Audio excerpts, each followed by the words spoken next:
نصرا عزيزا صلى الله عليه. جاءكم رسول من صل وسلم عليه. أنفسكم عزيز عليه ما عنتم حريص عليكم بالمؤمنين رؤوف رحيم فإن تولوا فقل حسبي الله حسبي الله لا إله إلا هو عليه توكلت وهو رب العرش العظيم.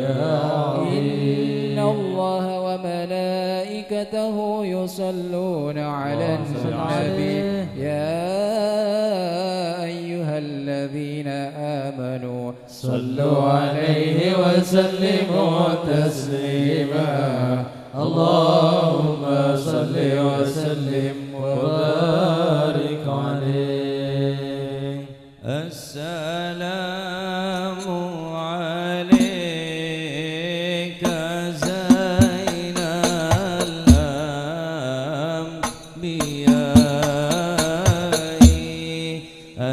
السلام عليك. السلام عليك زين الأنبياء.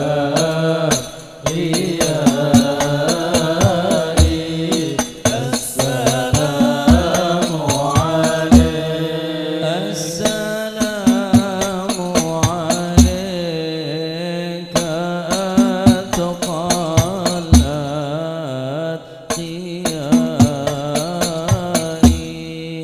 السلام عليك. السلام عليك زين الأنبياء.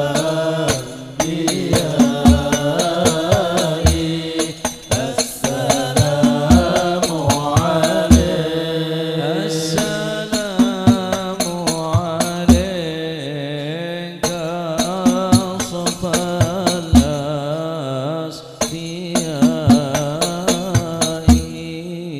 السلام عليك.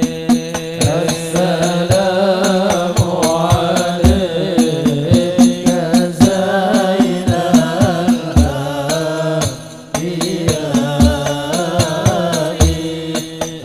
السلام عليك. السلام عليك أزكى الأزكياء.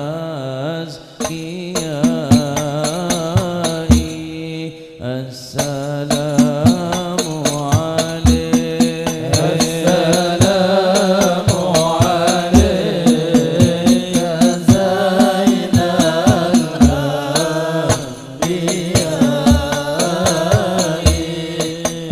السلام عليك من رب السماء.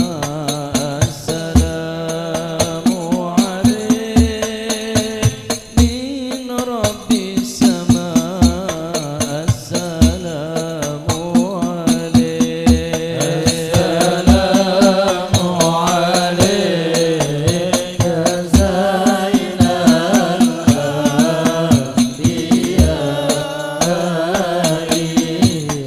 السلام عليك. السلام عليك أزكى الأزكياء. السلام عليك أزكى الأزكياء. السلام عليك.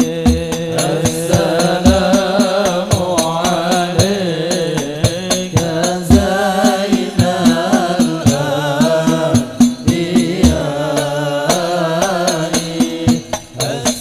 السلام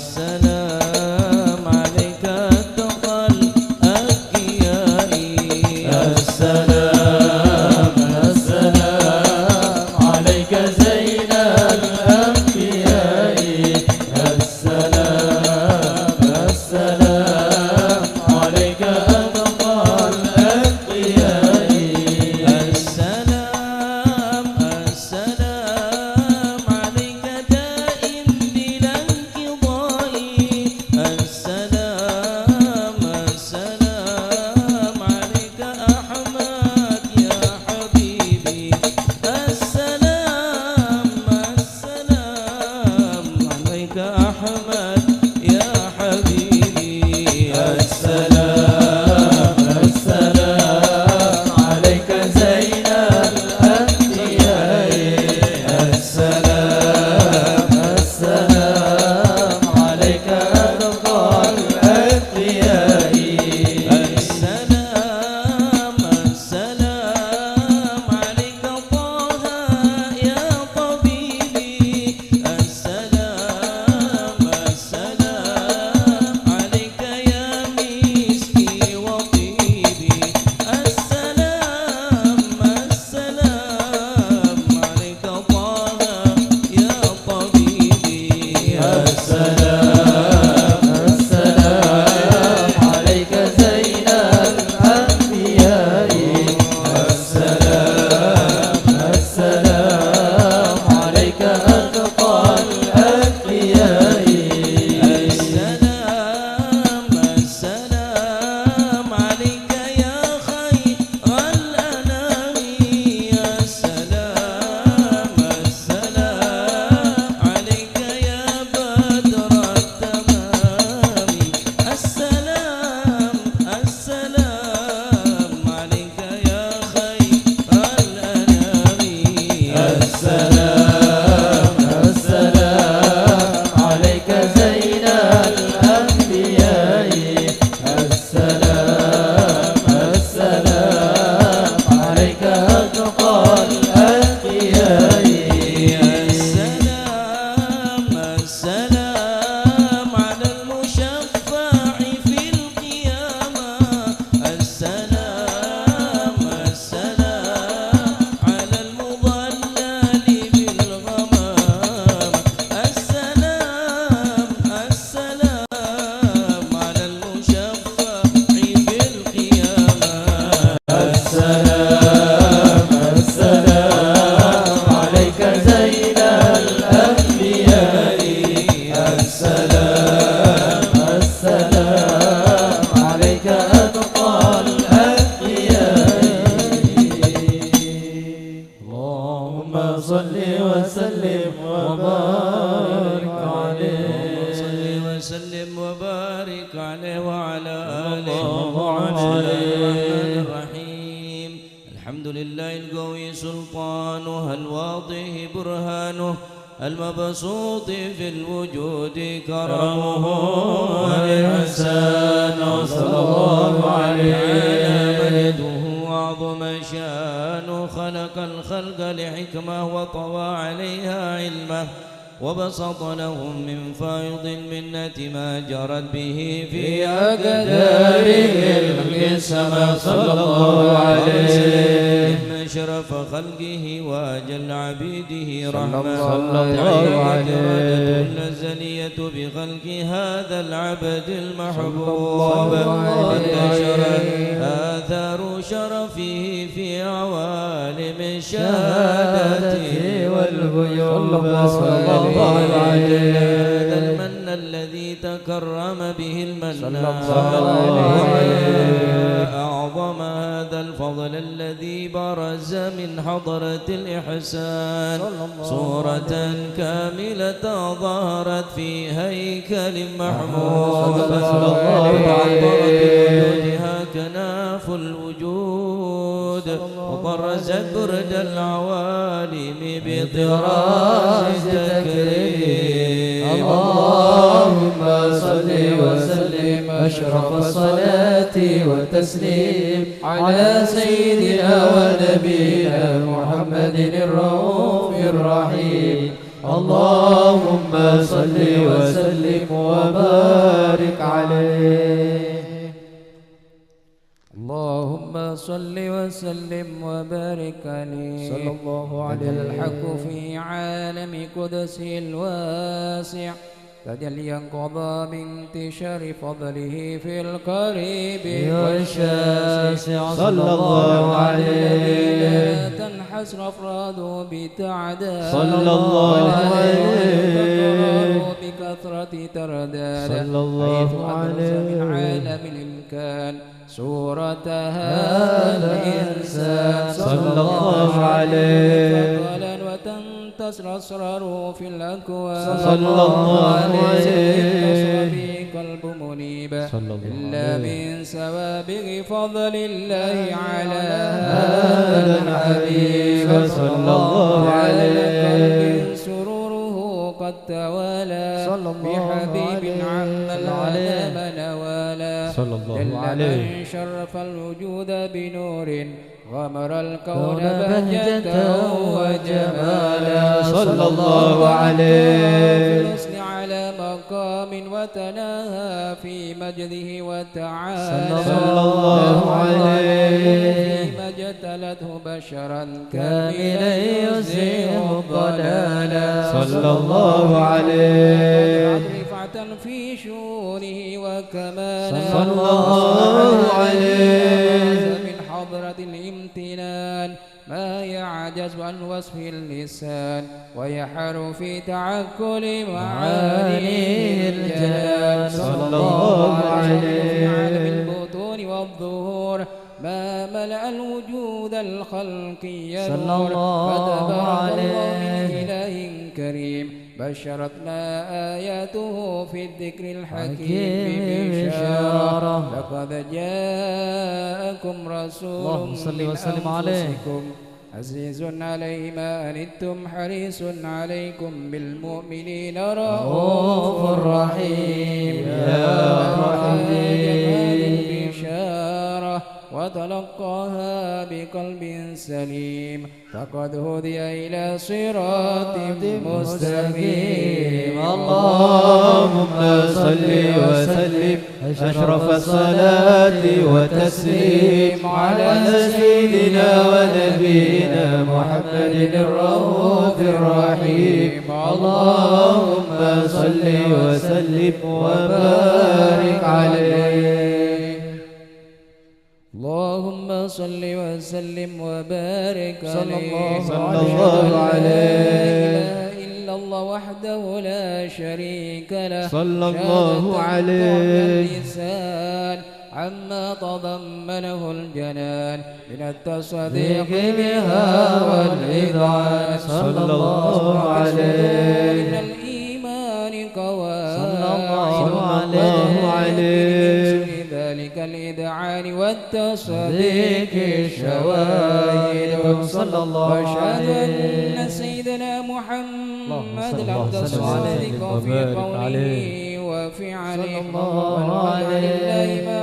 أمره بتبليغ لخلقه من فرضه ونفله صلى الله أبدا عليه. أرسله الله للعالمين العالمين بشيرا ونذيرا صلى الله عليه. الرسالة وأدى الأمانة صلى الله عليه. وأمة بشرا كثيرا صلى الله عليه. مستبصرين سراجا وقمرا منيرا صلى الله عليه. منة تكرم الله بها على البشر صلى الله عليه. انتصر سرها في البحر والبر صلى الله عليه. وسلم بأجل الصلوات وجمعها وأزكى التحيات ووسعها على هذا العبد الذي وفى بحق العبودية صلى الله وبرز عليه. فيها في خلة الكمال صلى الله وقامت عليه. الربوبية في مواتن الخدمة لله وأقبل عليه غاية الإكمال صلى الله عليه. المصلي اللهم صل وسلم عليه. عليه فينبسط في قلب نور سر تعلقه به وهبه صلى الله عليه. بعناية الله في حسبه وعلى آله وصحبه الذين ارتقوا صوت المجد بقربه صلى الله عليه. في الأصل بوده وهبه ما أطر الأكوان بنشر ذكراه النسيم اللهم صل وسلم أشرف الصلاة وتسليم على سيدنا ونبينا محمد الرؤوف الرحيم اللهم صل وسلم وبارك عليه.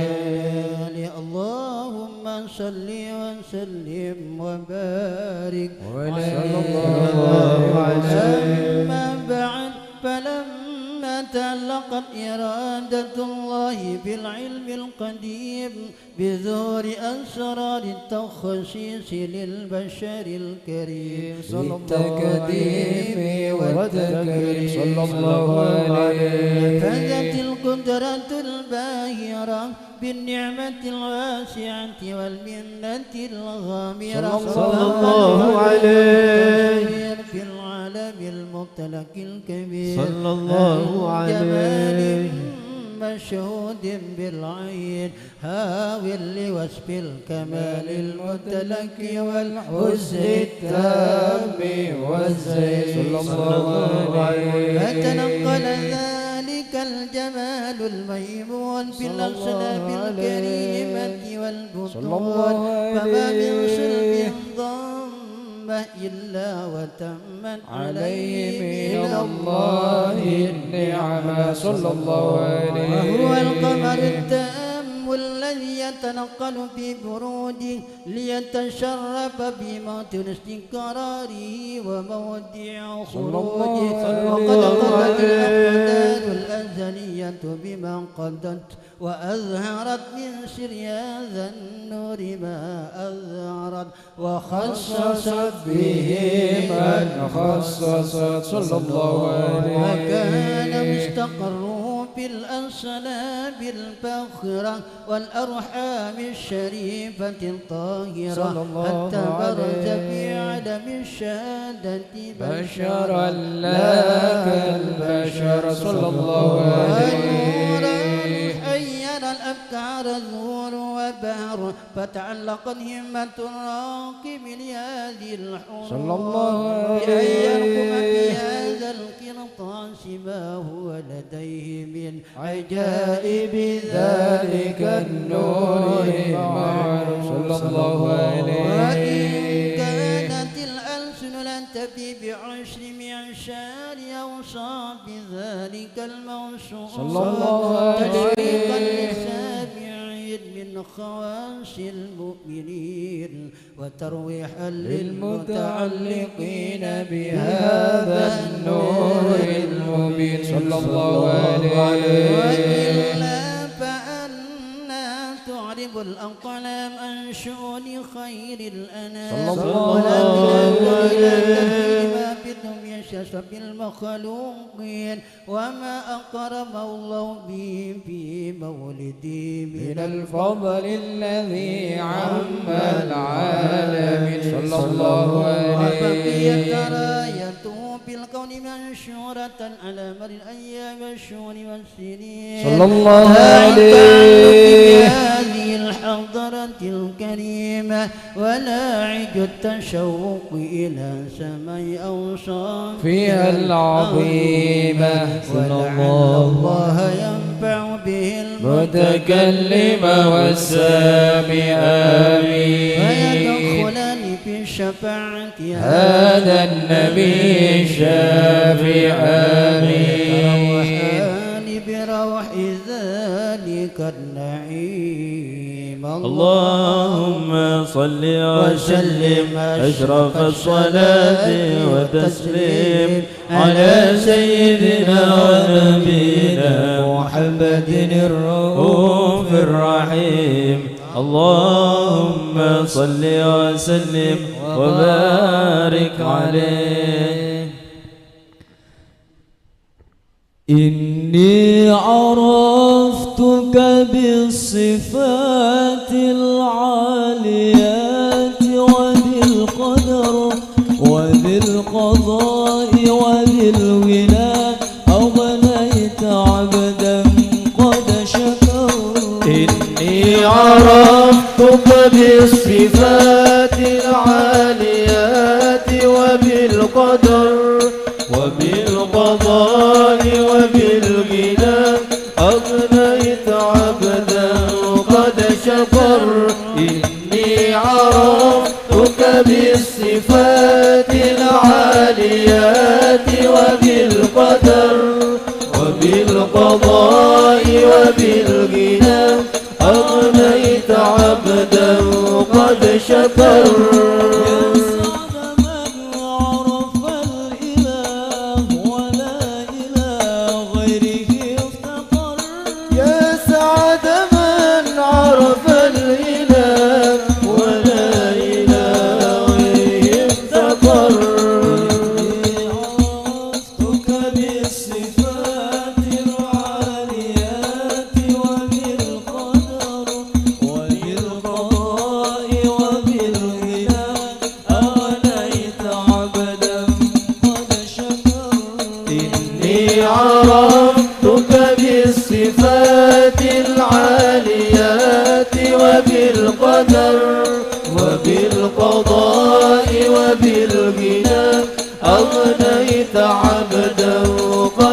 شكر إني عرفتك بالصفات العاليات وبالقدر وبالقضاء وبالغنى أغنيت عبدا قد شكر ملكك واحد ونظام ملكك مستمر الملك ملكك واحد ونظام ملكك مستمر يا سعد من عرف الكريم وجاء يسعى واعتذر يا سعد من عرف الكريم وجاء يسعى واعتذر أنت إلهنا اغفر لعبد قد عثر إني عرفتك بالصفات العاليات وبالقدر وبالقضاء وبالغنى أغنيت عبدا قد شكر إني عرفتك بالصفات العاليات وبالقدر وبالقضاء وبالغنى أغنيت عبدا قد شكر صلوا على نور الذي عرج السماء يا فوز من صلى عليه وسلم يا فوز من صلى عليه وسلم صلوا على نور الذي عرج السماء يا فوز من صلى عليه وسلم يا فوز من صلى عليه وسلم زمزم الهادي بذكر نزيلها إلا والعشالي إذا ما زمزم صلوا على نور الذي عرج السماء صلى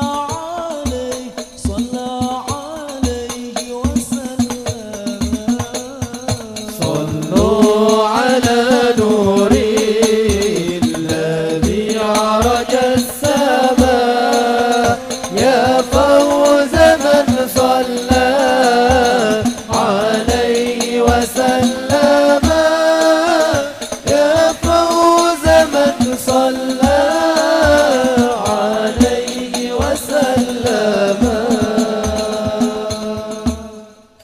اللهم صل وسلم وبارك عليه اللهم صل وسلم وبارك عليه وعلى آله وقد آن للقلم أن يخط ما حركته فيه الأنامل مما استفاده الفهم من صفات هذا العبد المحبوب الكامل صلى الله عليه والشمائل التي أحسن الشمائل وهنا حسن نثبت ما بلغ إلينا في شأن هذا الحبيب من أخبار وآثار صلى الله عليه ليتشرف بكتابة القلم والكرطاس وتتنزه في حدائقه الأسماع والأبصار صلى الله وقد عليه بلغنا في الأحاديث المشهورة أن أول شيء خلقه الله والنور المودع في هذه السورة صلى الله عليه فنور هذا الحبيب أول مخلوق برز في العالم صلى الله ومن تفرع عليه الوجود خلقا بعد خلق فيما حدث وما تقادم تقادم صلى الله عليه وقد أخرج عبد الرزاق بسند عن جابر بن عبد الله الأنصاري رضي الله عنهما قال قلت يا رسول الله بأبي وأمي أخبرني عن أول شيء خلقه الله قبل الأشياء. قال يا جابر إن الله خلق قبل الأشياء نور نبيك محمد صلى الله عليه وسلم من نور صلى الله عليه. وقد ورد من حديث أبي هريرة رضي الله عنه أنه قال قال رسول الله صلى الله عليه وسلم كنت أول النبيين في الخلق وآخرهم في البعث. وقد تعددت الروايات بأنه أول الخلق وجودا وأشرفهم مولودا. ولما كانت السعادة الأبدية لها ملاحظة خفية اختصت من شاءت من البرية بكمال الخصوصية واستودعت هذا النور المبين أصلاب وبطون من شرفته من العالمين. وتنقل هذا النور من صلب آدم ونوح وإبراهيم حتى أوصلت يد العلم القديم إلى من خصصته بتكريم أبيه الكريم عبد الله بن عبد المطلب ذي القدر العظيم وأمه التي في المخاوف آمنة السيدة الكريمة آمنة. فتلقاه صلب عبد الله فألقاه إلى فضلها فضمت وأحشاؤها بمعونة الله محافظة على حق هذه الدرة وصونها فحملته برعاية الله كما ورد عنها حملا خفيفا لا تجد له ثقلا ولا تشكو منه ألما ولا عللا حتى مر الشهر بعد شهر من حمله وقرب وقت برزه إلى عالم الشهادة لتنبسط على أهل هذا العالم فيوضات فضله وتنتشر فيه آثار مجده الصميم. اللهم صل وسلم أشرف الصلاة وتسليم على سيدنا ونبينا محمد الرؤوف الرحيم. اللهم صل وسلم وبارك عليه. اللهم صل وسلم وبارك عليه صلى الله عليه.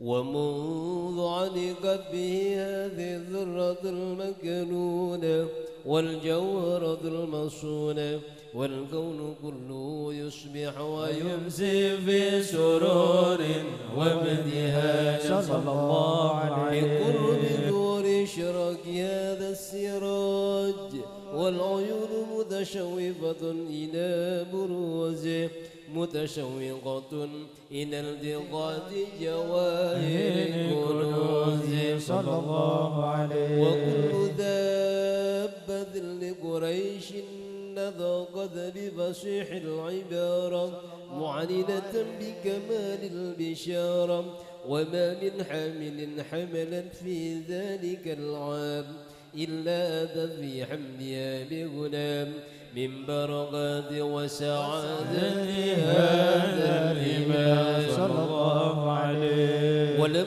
تزل الأرض والسماوات متضمخة بعطور الفرح بملاقاة أشرف البريات صلى الله عليه. من عالم الخفاء إلى عالم الظهور بعد تنقله في المتون والدهور صلى الله عليه. وظهر الله في الوجود بهجة التكريم وبجد في العالم الكبير مائدة التشريف والتعظيم ببروز هذا البشر الكريم.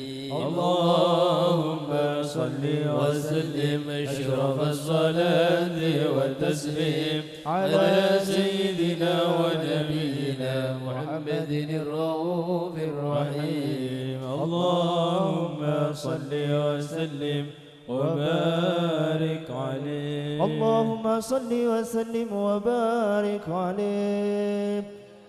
فحين قرب أوان وطئ هذا الحبيب علنت السماوات السماوات والأرضون ومن فيهن بالترحيب وأقطار الجود الإلهي على أهل الوجود تثج وألسنة الملائكة بالتبشير للعالمين تعز. سبحان الله الحمد لله ولا إله إلا الله والله أكبر. سبحان الله الحمد لله ولا إله إلا الله والله أكبر. سبحان الله والحمد لله ولا إله إلا الله والله أكبر. والقدرة كشفت قناع هذا المستور ليبرز نوره كاملا في عالم الظهور نورا فاق كل نور. صلى الله عليه. وأنفذ الحق حكمه على من أتم الله عليه النعمة صلى الله من عليه. خواص الأمة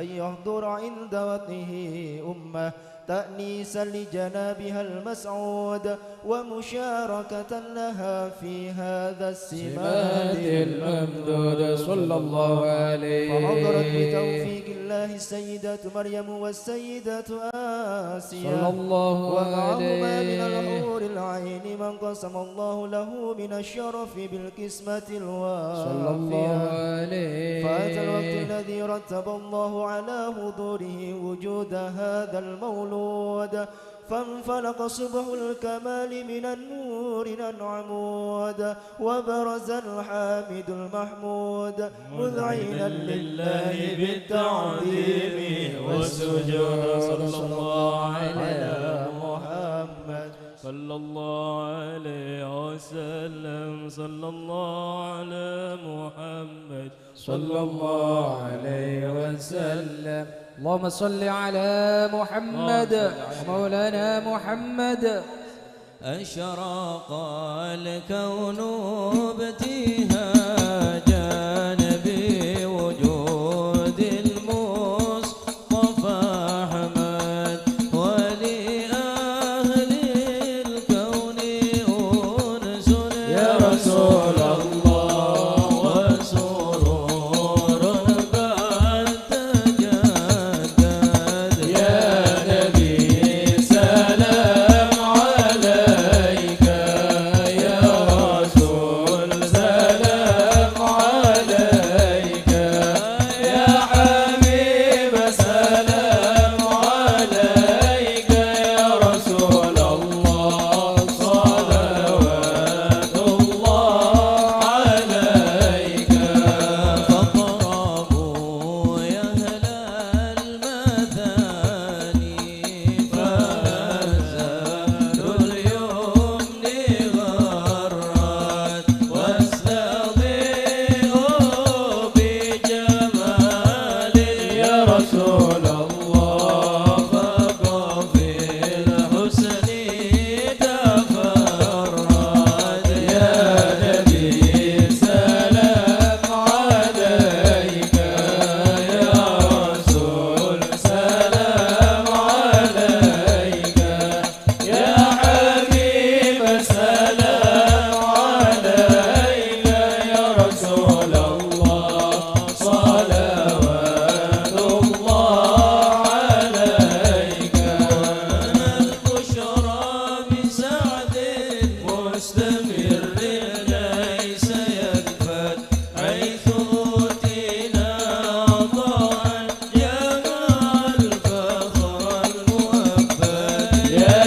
اللهم صل وسلم وبارك عليه وعلى آله.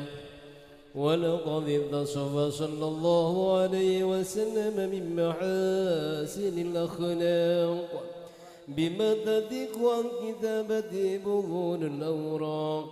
كان صلى الله عليه وسلم أحسن الناس خلقا وخلقا وأولهم إلى مكارم الأخلاق سبقا صلى الله عليه وسلم. وأوسعهم بالمؤمنين حلما ورفقا برا رؤوفا لا يكون ولا يفعل إلا معروفا. له الخلق السهل واللفظ المحتوي على المعنى الجزل. إذا دعاه المسكين أجابه إجابة معجلة صلى الله عليه وسلم. وهو الأب الشفيق الرحيم باليتيم والأرملة. وله بعثونة أخلاقه الهيبة القوية التي ترتعد منها فرائس الأقوياء من البرية صلى الله عليه وسلم. ومن نشرته تعطرت الطرق والمنازل وبعرف ذكره تطيبت المجالس والمحافل صلى الله عليه وسلم. فهو صلى الله عليه وسلم جامع الصفات الكمالية والمنفرد بخلقه وخلقه بأشرف خصوصية. فما من خلق في البرية محمود إلا وهو متلقى عن زين الوجود صلى الله عليه وسلم. أجملت في وصف الحبيب وشاني ولو العلا في مجدي ومكاني أوشى عز قد تعالى مجدا خلت على نجم السهاب عيالي صلى الله عليه وسلم. وقد انبسط القلم في تذوين ما أفضه العلم من وقاء مولد النبي الكريم صلى الله عليه وسلم. وحكاية ما أكرم الله به هذا العبد المقرب من التكريم والتعظيم والخلق العظيم صلى الله عليه وسلم. فحسن مني أن أمسك أعنة الأقلام في هذا المقام وأقرأ السلام على سيد الأنام. السلام عليك أيها النبي ورحمة الله وبركاته. السلام عليك أيها النبي ورحمة الله وبركاته. السلام عليك أيها النبي ورحمة الله وبركاته. وبذلك يحسن الختم كما يحسن التقديم فعليه أفضل الصلاة والتسليم. اللهم صل وسلم أشرف الصلاة والتسليم على سيدنا ونبينا محمد الرؤوف الرحيم. اللهم صل وسلم وبارك عليه. قال رضي عنه والمذاكرة بالوراء عدمت مرة واحدة. من با يذاكر في الوراء حصل عن الغالب الحرام رجاء سكت خشى أن ينكر عليه.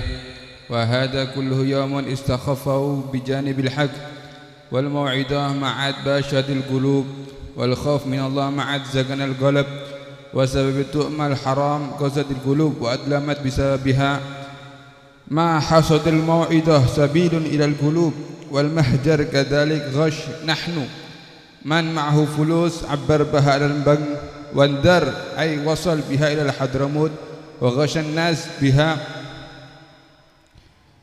الله لا تحل البنوك غيرت علينا وخلدت. وفي الأثر لو صليتم حتى تكونوا كالحنايا وصمتم حتى تكونوا كالأوتار ما تقبل منكم إلا بورع الحاجز. Orang yang menginginkan warok, zaman sekarang ini orang yang menginginkan warok itu hampir tidak ada. Kalau ada orang yang mengingatkan warok, maka dia akan takut banyak orang yang ingkar kepadanya. Sampai lihat semakin hampir rata-rata ulama tidak ada menerangkan tentang warok. Kenapa? Takok tak paju. Takok tak apa? Takut diingkari. Padahal ini adalah sebab yang paling utama. Kalau dengan warok, panjenengan dengan warok semua akan gampang. Kalau kita menjadi orang yang sing warok, hati kita akan lembut, tidak mungkin kita akan kasar. Kalau kita akan menjadi orang yang warok, maka mahasatul mau'idhah sabinul qulub. Kalau kita tidak warok, tidak mungkin ada jalan yang akan sampai kepada hati kita, tak kira. Tapi kalau kita menjadi orang yang warok, pasti mau'idhah, nasihat itu akan sampai kepada hati kita.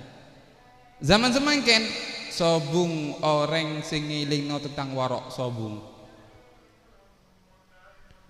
Kadang ulama takok, Pak. Momen sekunik-sekunik haram beb tak paju. Lu ulama kadang semangkene katakok. Lu kadang kita ini mencari ulama sing gampangan. Ulama yang agak keras tidak payu sekarang. Ulama yang agak keras tidak laku. Makanya orang yang mengingatkan warok di akhir zaman ini sedikit. Bahkan tidak ada orang yang mengingatkan warok di akhir zaman ini sedikit. Ulama tidak warok. Jujur aja, ulamanya tidak warok. Ya jujur-jujuran. Kalau kita lihat orang-orang dulu itu betul-betul Abdullah, hambanya Allah. Mohon semangken Abdul Syaitan. Semangken hambanya setan. Makanya katanya Abdullah bin Husain bin Thahir, kalau kepingin kita melihat hati kita setan atau manusia, kita baca sirah-sirahnya orang dulu. Kalau kita kepingin lihat hati kita setan apa menungso, kita baca lihat sirah-sirah orang dulu. Habaib dulu sama Habib sekarang beda. Kiai dulu sama kiai sekarang beda. Menungso zaman semangken orang-orang awam sama orang-orang awam yang dulu beda. Orang yang awam dulu sama orang awam sekarang beda. Ulama dulu sama ulama sekarang beda. Makanya ada mengatakan kalam salaf, perkataan orang-orang dahulu, perkataan orang-orang soleh-soleh dahulu itu bisa menenangkan hati kita. Neka nggih ngurungokno kalam salaf neka to. Beda setung cerita. Ada saudara Hifir Bishr Al-Hafi. Ja'at ukhtu Bishr Al-Hafi ila Ahmad bin Hanbal. Saudari Bishr Al-Hafi datang kepada Imam Ahmad bin Hanbal.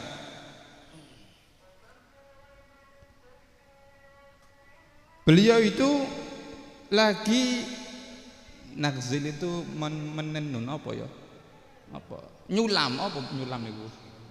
Nenun. Jis jahit ngono ya. Lagi jahit.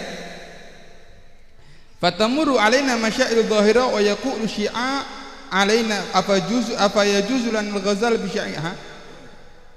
Ketika lagi jahit ada segerombolan pemerintahan bawa oncor lampu zaman bilen.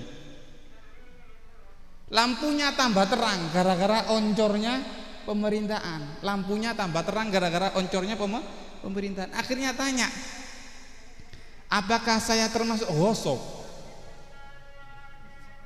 Apakah saya termasuk ghosok?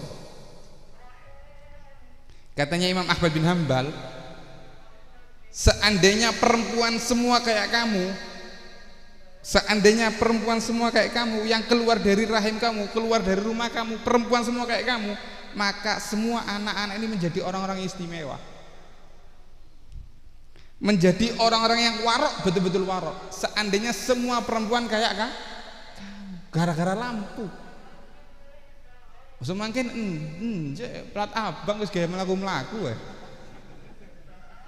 Lho wayahe tugas plat merah ini ndak gawe rekreasi kok saiki. Ini saking menjaganya orang-orang soleh dahulu.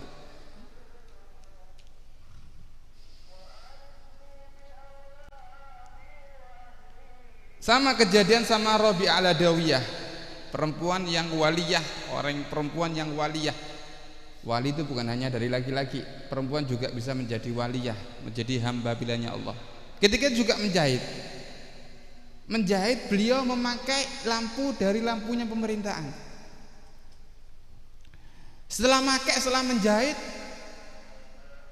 hatinya terasa atos, hatinya terasa keras. Dia mikir, kok bisa ya? Saya ini biasa hati saya ingat sama Allah. Saya ini tidak lupa sama Allah, ingat terus sama saya. Kok bisa? Setelah saya menjahit, kok bisa saya lupa sama Allah? Akhirnya dia mikir, karena saya memakai hal yang gosop, karena itu lampu-lampu pemerintahan. Langsung yang dijahit Pak dirobek, dibuang. Dirobek ini saking waroknya, ya kula duduk ngongkon panjenengan metu toko pemerintahan duduk nggih. Ini saking waroknya, kita tidak tahu apakah ini halal atau haram, kita tidak tahu. Kalau kita kan gampangan bisa nemu duit 5.000 tekku berarti neka gaule kali panjenengan 5.000 neka beda 10.000 tekku pisan. Orang dulu enggak, nemu sedikit nemu banyak enggak berani ngambil. Orang dulu semangken, wah rebutan beb.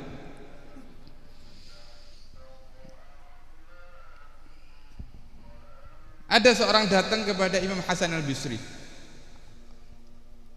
ya Imam, ajarkan kepada saya tentang warok. Ajarkan kepada saya tentang warok. Maka Imam Hasan Bisri mengatakan, jangan ke saya, ke saudara saya. Jangan ke saya, ke saudara saya. Saya punya saudara sangat menjaga, saking waroknya dia sangat menjaga. Akhirnya orangnya ini datang kepada saudaranya Imam Hasan al-Bisri. Imam Hasan al-Bisri itu afdalut tabi'in, paling afdalnya tabi'in. Wakila Uwais al-Qarani, ada pendapat Uwais al-Qarani. Jangan datang kepada saya, datang kepada saudara saya. Saudara saya ini saking menjaga waroknya, kuat dalam menjaga warok, dia kuat. Akhirnya orang ini datang kepada saudaranya Imam Hasan al-Bisri. Dia mengatakan, katanya Imam Hasan al-Bisri, kamu seorang yang warok, panjenengannya kau warok begini. Katanya saudaranya, enggak, dulu saya warok, semakin kau tak warok. Dulu saya warok, semakin kau tak warok. Loh, kok bisa? Dulu kamu warok, sekarang tak warok. Iya, kemarin kok saya punya sapi saya kakinya basah, nyemplok. Napa basa nyemplok niku? Jalan ke sawah orang. Orang. Akhirnya ledoknya melok. Ledoknya mengikut. Sudah saya tidak warok karena sapi saya mencuri tanahnya orang. Ledok nih Pak. Ledok. Kita utang 20.000 wis gratis berarti wis, tak perlu bajer wis, mek 20.000 ae tenang. Kan gitu kan? Utang 10.000 wis alamat ndak bayar iki. Alamat tidak apa? Insyaallah mudah-mudahan menjadi orang-orang yang warok ya. Mudah-mudahan menjadi orang-orang yang dijaga oleh Allah. Dijaga hati kita oleh Allah. Mudah-mudahan minimal kita bisa meneliti, oh ini yang halal, ini yang haram, ini yang halal, ini yang haram. Insyaallah barokai panjenengan alaqo halal, kerja yang halal, nyari uang yang halal, anak putu kula kali panjenengan dijogo oleh Allah Subhanahu wa taala. Barokah kerja sing halal, insyaallah anak putu kula menjadi anak-anak sing soleh solehah. Amin Allahumma amin. Sedikit tapi halal lebih afdol daripada banyak haram. Sugih ngecok percoma, sugih korupsi percoma. Lebih baik sedikit yang penting halal, insyaallah manfaat. Rabbi manfa'na bi barakatihim wa ahdina al-husna bi hurmatihim wa amitna fi dariqatihim wa mu'afatihim min fitni. Hadza minni wa assalamu alaikum warahmatullahi taala wabarakatuh.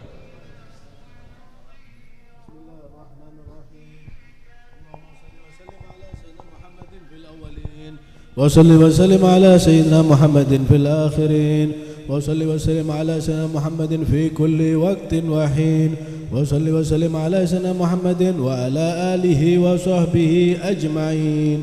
ولما نظم الفكر من الأوصاف المحمدية أكودا توجهت إلى الله متوسلا بسيدي وحبيبي محمد صلى الله عليه وسلم أن يجعل سيفي مشكورا وفعلي فيه محمودا ويكتب عملي في الأعمال المقبولة وتوجهي في التوجهات الخالصة والصلات الموصولة. اللهم يا من إليه تتوجه الآمال فتعوذ ظافرة وعلى باب عزته تحت الرحال فتغشاها منه الفيوضات الغامرة.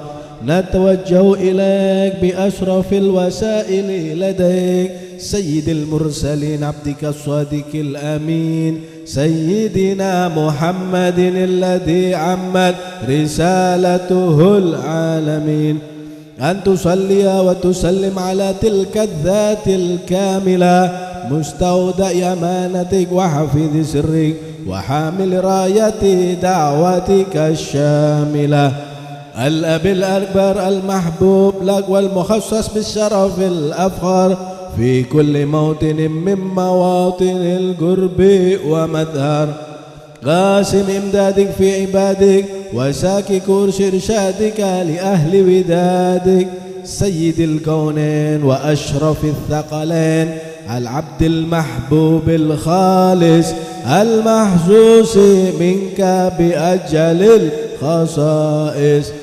اللهم صل وسلم عليه وعلى آله وأصحابه ولحضرة اقترابه من أحبابه.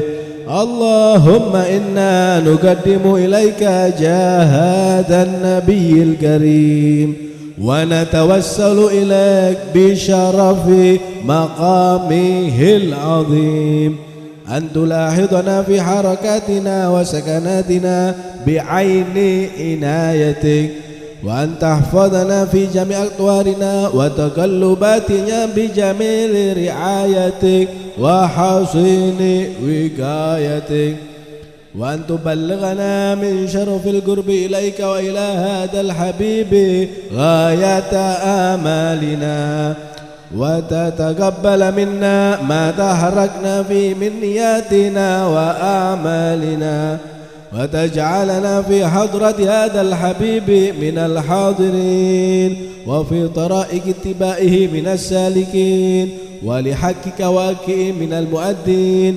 ولأهلك من الحافظين. اللهم إن لنا أدماء في رحمتك الخاصة فلا تهرمنا ودنونا جميلة هي وسيلتنا إليك فلا تخيبنا. آمنا بك وبرسولك وما جاء به من الدين وتوجهنا به إليك مستشفعين أن تقابل المذنب منا بالغفران والمسيء بالإحسان والسائل بما سأل والمؤمل بما أمل وأن تجعلنا ممن نصر هذا الحبيب ووازر ووالاه وظاهر وأم ببركاته وشفجته أولادنا ووالدينا وأهل كترنا ووادينا وجميع المسلمين والمسلمات والمؤمنين والمؤمنات في جميع الجهات وأدم راية الدين القويم في جميع أقطار منشورة ومع الإسلام والإيمان بأهلها معمورة معنا وسورة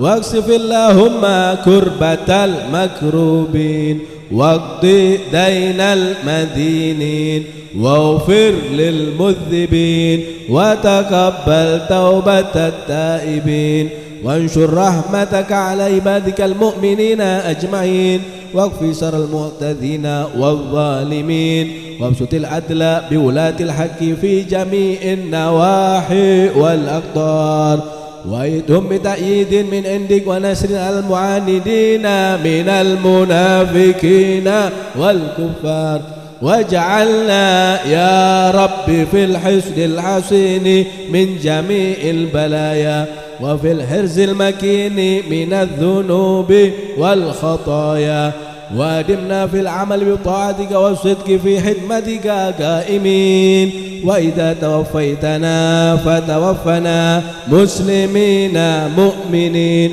واختم لنا منك بخير أجمعين وصل وسلم على هذا الحبيب المحبوب للأجسام والأرواح والقلوب وعلى آله وصحبه ومن إليه منسوب وآخر دعوانا أن الحمد لله رب العالمين سبحان ربك رب العزة عما يصفون وسلام على المرسلين والحمد لله رب العالمين. بسر الفاتحة.